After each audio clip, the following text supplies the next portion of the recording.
Hello Hyderabad. వసుధ గారు, ఇప్పుడు మాకేం చేసి చూస్తున్నారు మీరు? మెంతి కీమా కర్రీ. మెంతి కీమా కర్రీ. ఓకే, ఇప్పుడు మెంతి కీమా కర్రీ కావాల్సిన పదార్థాలు చూద్దాం. Keema 1 kilo, oil 4 spoons, salt 1 spoon, ధనియా పౌడర్ 1/4 స్పూన్, పసుపు 2 స్పూన్స్ అల్లం వెల్లిపాయ paste, 3 spoons chilli powder, 1 spoon garam masala, షాజీరా, ఇలాచీ, లవంగం పోపు వేయడానికి, ఆనియన్స్ 3 ఆనియన్స్ పెద్దవి, మెంతి కూర, కొత్తిమీర లాస్ట్లో వేస్తాను. ఓకే, ఇప్పుడు ఎలా తయారు చేయాలో చూస్తున్నారు. కీమాను నేను 1 అవర్ బిఫోర్ మసాలాలు అంటే పసుపు, రెడ్ చిల్లీ పేస్ట్ పౌడరు, ధనియా పౌడరు, జింజర్ గార్లిక్ పేస్ట్ ఇవన్నీ వేసి కలిపి పెట్టినాను. 1 అవర్ మ్యాగ్నేట్ చేసి పెట్టినాను. ముందుగా మనం తయారు చేసుకునే ముందుగా 1 అవర్ ముందు కీమాలో పసుపు, కారం పొడి, గరం మసాలా, అల్లం వెల్లుల్లి పేస్ట్ వేసి ముందుగానే కలిపి ఉంచుకోవాలి. కుక్కర్ పెట్టి హీట్ చేయాలి. ఫస్ట్ ఈ స్పూన్తో 4 స్పూన్లు నూనె, 4 స్పూన్స్ ఆయిల్,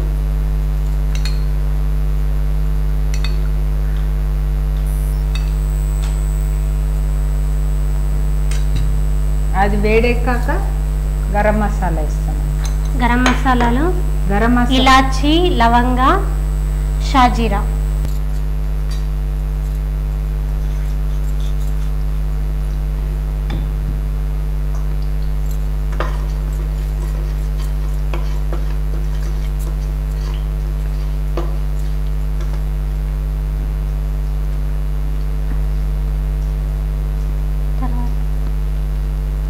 ఇప్పుడు ఉల్లిపాయలు వేయాలి. 3 పెద్ద ఉల్లిపాయలను కట్ చేసుకొని వాటిని వేస్తారు. ఇది లైట్ బ్రౌన్ ఫ్రై కావాలి. ఉల్లిపాయలు ఇది కొద్దిగా ఫ్రై అవ్వాలి. బ్రౌన్ కలర్ వచ్చేంత వరకు ఫ్రై అవ్వాలి. ఒక టిప్పు, ఉల్లిపాయలలో సాల్ట్ వేస్తే తొందరగా ఫ్రై అవుతుంది. ఓకే, మనం ఉల్లిపాయలు తొందరగా ఉడకాలంటే అందులో మనం ఉడికేప్పుడే కొద్దిగా సాల్ట్ వేసామంటే తొందరగా ఉడుకుతాయి. ఇది వచ్చేసింది కదా బ్రౌన్ కలర్ వచ్చాక మెంతి కూర వేయాలి. ఓకే,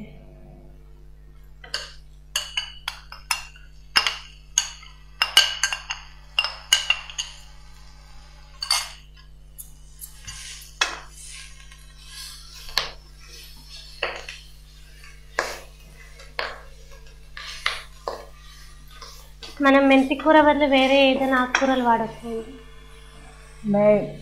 మటన్ చేస్తే పాలకూర వేయచ్చు.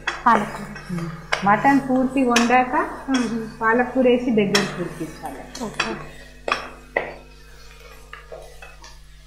చికెన్ కూడా ఇలాగే వేసుకోవచ్చు.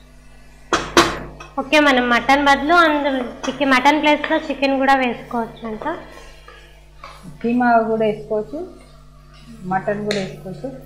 మటన్లో పాలకూర వేస్తే బాగుంటుంది. మటన్ వండాక ఫుల్ కంప్లీట్ అయ్యాక పాలకూర వేసి లాస్ట్లో ఉడికించి దగ్గరకు చేయాలి. ఇప్పుడు మెంతి కూడా ఫ్రై అయిందండి కదా, మంచి స్మెల్ వస్తుంది, వాసన వస్తుంది. ఆ తర్వాత కీమా వేసేయాలి. మసాలాలు కలుపుతుంది. మనం ముందుగా 1 అవర్ ముందుగా రెడీ చేసుకున్న కీమాని వేసేయాలి.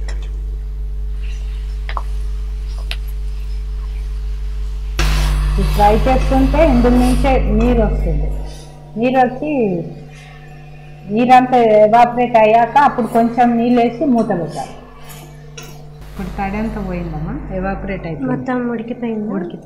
ఉడకలేదు, తడిపోయింది. ఉడకడానికి ఇప్పుడు 1/2 గ్లాస్ నీళ్ళు వేసి మూత పెట్టేసి, మూత పెట్టక ముందు ధనియాల పొడి, అది గరం మసాలా పొడి వేసేస్తాను. 1 స్పూన్ గరం మసాలా పొడి, కొంచెం కొత్తిమీర, 1 కట్ట కొత్తిమీర,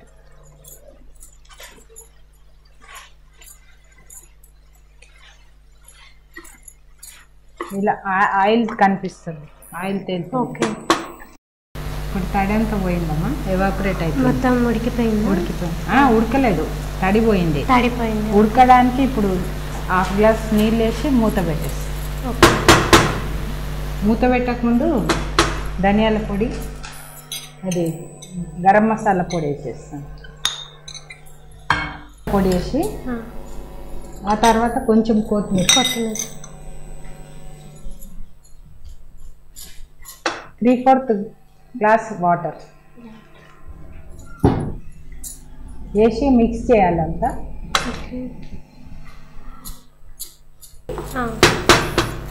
మూత పెట్టాలి. 4 విజిల్ కావాలి. మొత్తం 4 విజిల్ వచ్చేంత వరకు ఉడకనివ్వాలి. 4 సార్లు విజిల్ అయింది. ఇప్పుడు మూత తెరిచి చూద్దాం.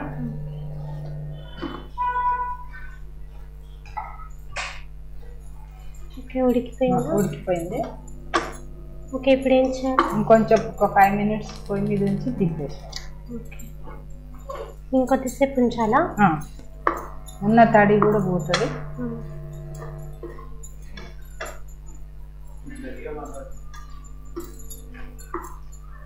దీంట్లో ఉన్న తడి అంతా పోయింది.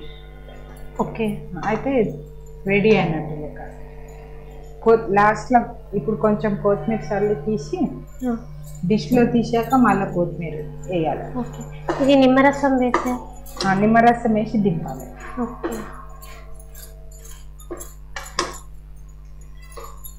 ఎందుకంటే మెంతి కూర వేసినందుకు టమాటా వేస్తలేదు.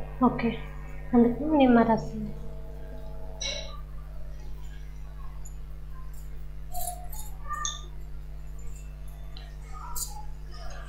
నిమ్మరసం వేసినాక పొయ్యి ఆఫ్ చేయాలి, లేకుంటే చేదైపోతుంది. ఓకే ఓకే, ముందు నిమ్మరసం వేసిన వెంటనే స్టవ్ ఆఫ్ చేయాలి, లేకపోతే ఉడికిందంటే చేదు వచ్చేస్తుంది. డిష్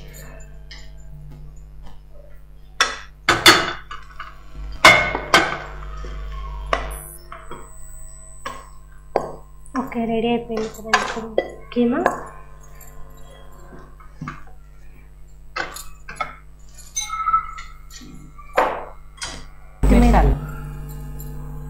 ఓకే, గార్నిష్ చేయాలి. కొత్తిమీరతో గార్నిష్ చేసుకుంటే కీమా మెంతి కూర రెడీ. ఈ కూర రోటీస్తో తినొచ్చు, అన్నంతో తినొచ్చు, బ్రెడ్ మధ్యలో శాండ్విచ్ లాగా చేసుకొని కూడా తినొచ్చు. పిల్లలు శాండ్విచ్ చేస్తే చాలా ఇష్టపడతారు. ఓకే, మెంతి కూర రెడీ అయిపోయిందండి. మనం దీన్ని రోటీస్లో తినొచ్చు, బ్రెడ్ శాండ్విచ్ లాగా కూడా తీసుకోవచ్చు, రైస్లో కూడా తినొచ్చు.